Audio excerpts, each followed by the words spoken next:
we're not legal experts, but we do have a legal expert joining us now, Andrew Rodenhouse. You heard him yesterday. He joins us again today. Andrew, thank you so much for joining us. Well, good morning. Thanks Good for having me. morning. We want to first just start right off the bat. What is your reaction? We talked to you around the lunch break. What is your reaction for the rest of the day in terms of day two? Well, to put it bluntly, I was more than flabbergasted that what this person was testifying to, Professor Stoughton. I was deeply troubled by the fact that this was allowed. I spoke with a number of my fellow colleagues last night about their take on it, and their take was the same as mine, that this is a criminal case in the state of Michigan. There's nothing in the jury instructions that's going to talk anything about officer created jeopardy or that you got to follow the standards or you got to issue a warning. I mean, imagine having to issue a warning if somebody's stabbing you. You say, "Stop stabbing me, or I'm going to shoot." That it just, to me, is I'm just stunned that this was allowed. I thought the defense did a very good job trying to counter it, even though it was allowed.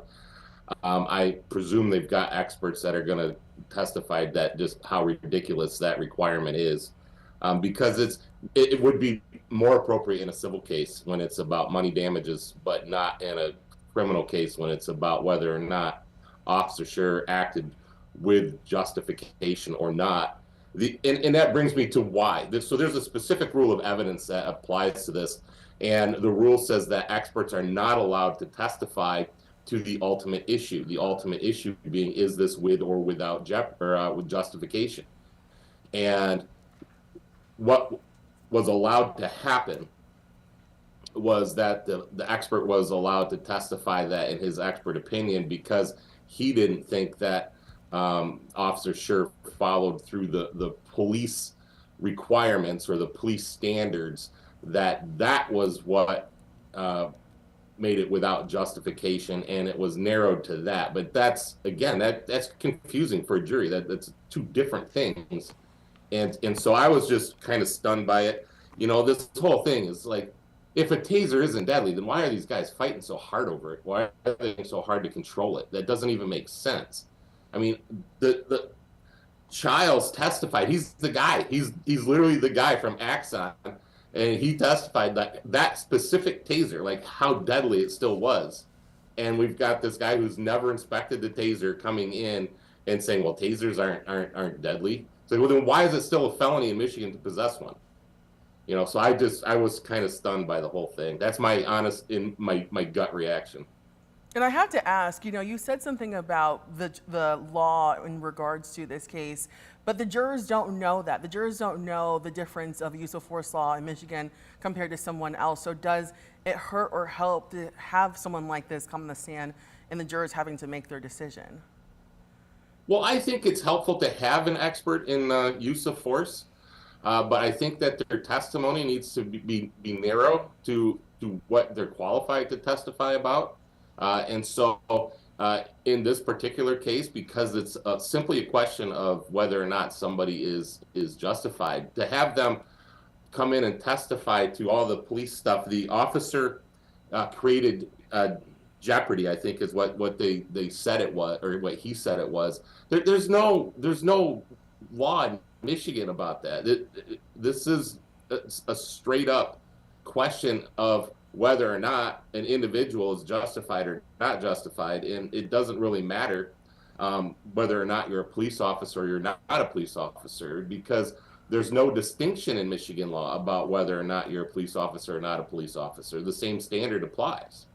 Well, Andrew, I'm curious, when we see these different trials, not just this one, but sometimes you hear people say you can find an expert to testify to anything. And so I'm wondering, can you shed some light on what is that process and what are the qualifications in order for the prosecution or defense to get someone approved to testify as an expert? Well, so to be qualified as an expert, it has to be your relevant training experience. You don't necessarily have to have like a degree in something. It's like Mr. Childs. He said that, I recall from his testimony, that his background wasn't so much in education, it was hands-on. I mean, this guy just worked with these things for so long that he is qualified as an expert to testify in those.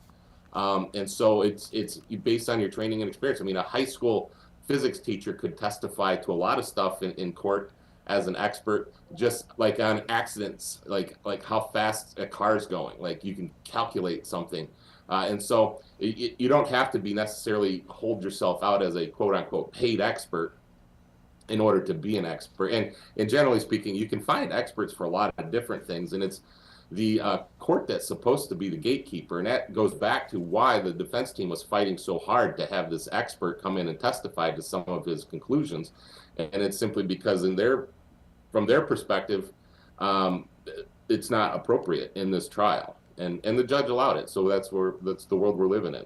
I have a question just about the industry standards that Stoughton was able to testify on yesterday. And I'm assuming you just talked about it right there. I'm going to assume that you're going to kind of go along the same lines as you did your previous answer there.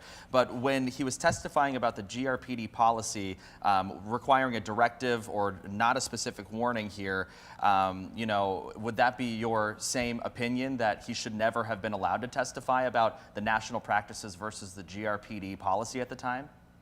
Yeah, because this case isn't the trial's not about what policies are to be followed. I mean, that's where it would go in a civil case, and quite frankly, in a civil case, my opinion is that it would be more appropriate to have him testify. But in a criminal case, that's not the issue. The issue is whether or not Officer Schurr feared for his life or for the life of others. I think it's just his life, or having great bodily harm, and so. To have this person come in and talk about, well, he should have stopped the chase when he's running around the car. Well, the chase didn't stop when he's running around the car.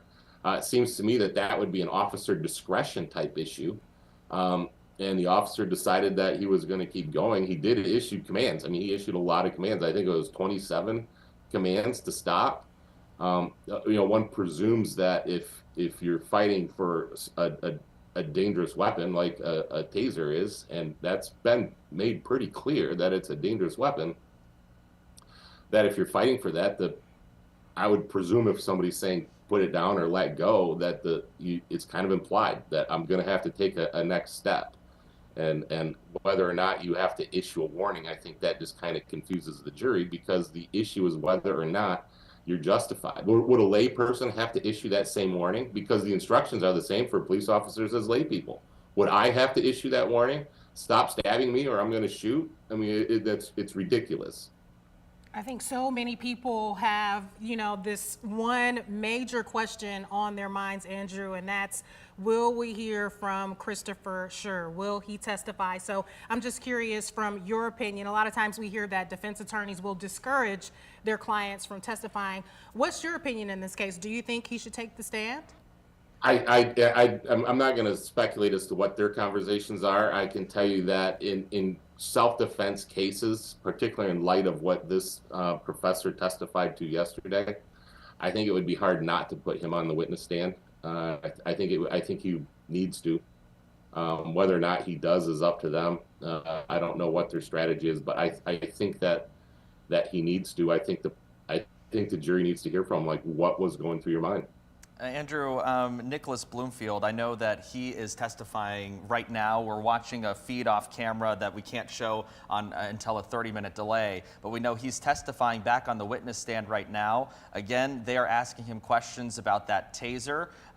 From what you heard yesterday in his initial testimony, what do you expect to come out from today? And also, what's your reaction from yesterday's testimony from Nicholas? Well, I wasn't able to catch every piece of it, and so I was really hoping to catch more of it this morning. My suspicion is that he's going to follow along with what Professor Stoughton talked about with the taser. I find it interesting that they have to bring him in to try to gloss over what the actual guy from Axon testified to about that actual taser. When this person is not a mechanical engineer, as far as I can tell, or electronic engineer, and he's a use of force expert. And so he's just testifying about kind of the same thing that Professor Stoughton did. And so I find it interesting that they have to bring him in to kind of their own witness. Their own witness was Brian Childs. And so how What, are you impeaching your own witness with another witness? That doesn't make any sense. And I have to ask, just bouncing off of Emily's question, the root of this case is, did Schurr fear for his life? If he does take the stand and say, I did fear for my life, this is the reason why I did all these things, does that just kind of drop the rest of the trial for these experts saying that he should have done this, he should have done that? And also, how does that affect the appeal case after this if his team decide to appeal the decision? Well, first of all, the appeal would only take place if he was convicted. If he's not convicted, there's no appeal. The prosecutor doesn't get an opportunity to appeal if there's a conviction, or not a conviction if he's acquitted. So, but it's a substantial appeal if he is convicted. That's a big reversible error that the courts of appeals routinely grant new trials when the experts have, allowing an expert or not allowing an expert. The courts of appeals routinely grant relief from that. And so it's a pretty big appellate parachute for him if he is convicted. But then again, then you got to sit and wait. And I don't know if he would get a bond to stay out on bond during appeal. He might have to start serving a sentence if he's convicted, waiting for an appeal. We keep going back to an earlier conversation with you, Andrew, where you were explaining that the end process is all going to lead up to the jurors being given very strict instruction and being told to follow the law. So can you talk more about that and how they're really going to have to be able to separate a lot of the noise they're hearing over these last few days and what they're really supposed to base their decision off of? Yeah, and the thing of it is when you're in trial, the very end is when the judge instructs the jury on what, the elements of the crime are, how they're supposed to do their deliberations, how they're supposed to think about the law. And that happens at the very end. And there's a lot between now and then. And oftentimes witnesses just get lost in the haze of trial. Like, they might not even remember the professor's testimony, or they might not remember Brian Childs' testimony, or just vaguely recall bits or pieces of it. They might not recall everything about it. And so, from a jury deliberation standpoint, that's why they have to rely on their collective memory between all 12 of them. And that's why we have that many jurors, is because there's just so much to try to remember in a criminal case. And so that's kind of the way my take on it is that I don't see the prosecution's case going much longer. And if the defense has all these witnesses, they could basically have reached the point where the jury doesn't even remember the prosecution's case in chief. And that's why the prosecution's allowed a rebuttal case if they choose to put one on. You kind of led right into my next question. We could see our first defense witnesses called today. Again, you mentioned 40-some. Not all of them have to take the stand here. But what does the strategy become for the defense team now as they get to call their first witness, potentially as soon as this afternoon, or maybe even the later half of this morning? Well, one of the things I noticed in cross-examination is that they were making a big point about how these experts are not experts in Grand Rapids police policy. I think a good strategy would be to have somebody to testify in what Grand Rapids policy is and what Mr. Schurr specifically was trained on, and what his training was. I would imagine that he remembers who his training instructors were, and if they were to take the stand and testify, this is what we trained them to do. And so hopefully we hear something like that. And you just mentioned that it could be the people that trained him or were in charge of him at that time. Does that include Chief Winstrom? Possibly. I don't know who his training instructors were. I usually police chiefs don't do the actual training in a large city like Grand Rapids. There's dedicated people that they oftentimes from the outside that they bring in to do the training, but they would know who these people were. And in fact, if he was so far out of bounds with his training, I would have expected the prosecutors to call in whoever his training instructors were to say that, yeah, we didn't train him to do it like this. And we didn't hear that. And so that's why I'm speculating that we're probably going to hear it on the side if we hear it at all. Talk about the objections that we saw yesterday. We saw a lot happen, especially with Stoughton. Is that typical? What are your takes on what they were trying to argue every time they objected to someone? That was actually very typical. It was a classic homicide trial. I mean, this is going in a very classic homicide trial type of way, where really there's not a lot of objections to the lay witnesses. They saw what they saw, and as long as they're not going, way off the beaten path as far as like hearsay goes, there's really not a lot of point in objecting to it, and so. It is what it is. But when you get into the expert, and this really is, and I think we all knew this all along was going to be a battle of the experts, and that's when all the daggers come out. And it's when you're in the courtroom and you're actually doing it, you feel like you're in a knife fight because it's fast, it's quick, there's a lot going on, and so that didn't surprise me at all, and that's usually the more entertaining part of trials like this. Now, was it, not surprising, even with them objecting to a witness who had previously been approved to speak in the trial? I think that's what caught some of us off guard. Is that unusual? You know what? I was thinking on that a little bit more in reflection yesterday evening, and I had made the comment that you normally you file these motions well in advance of trial, and it's argued. But again, if the trial strategy, like the motion for the exclusion of the evidence of Mr. Loyola's criminal history, if the idea is to get it out in the court of public opinion, well, then it was well played. And so even though it was outside the presence of the jury, we have all been able to see and hear it, and it's no longer secret stuff because the courtrooms are open to the public. We all get to see it and comment on it and talk about it. And so in the court of public opinion, even though the jury doesn't see it or hear it, and that's why I think they objected to it again in the presence of the jury. They did a quick objection saying real briefly what their objection was. The jury got to hear that. They got to hear the voir dire on the experts, the brief voir dire on the experts' credentials, and so the jury actually got to hear a little bit that, hey, the defense isn't cool with this, and so they're at least on notice now that this is like not all agreed upon like it was with else.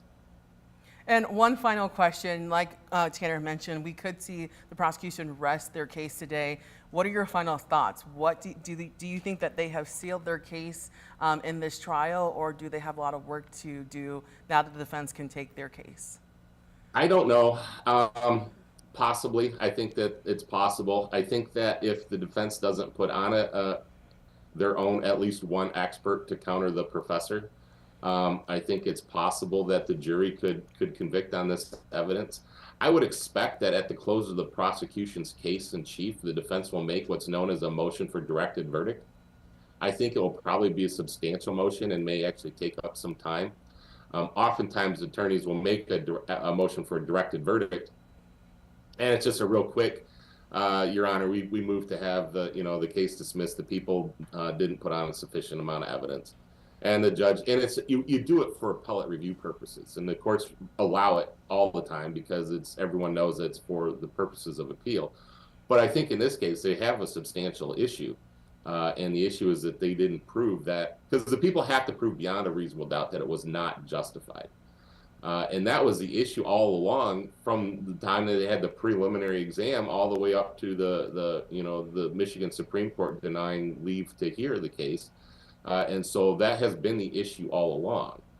And so I would expect to hear at the close of the prosecution's proofs a motion for a directed verdict. And I can briefly tell you what that entails is first of all, the judge has to take all the evidence in the favor in a light most favorable to the prosecution. So if something could be inferred one way or the other, they have to infer in favor of the prosecution to see if a reasonable juror could then conclude guilt beyond a reasonable doubt. And those motions are routinely denied, but they preserve an important issue for appellate review.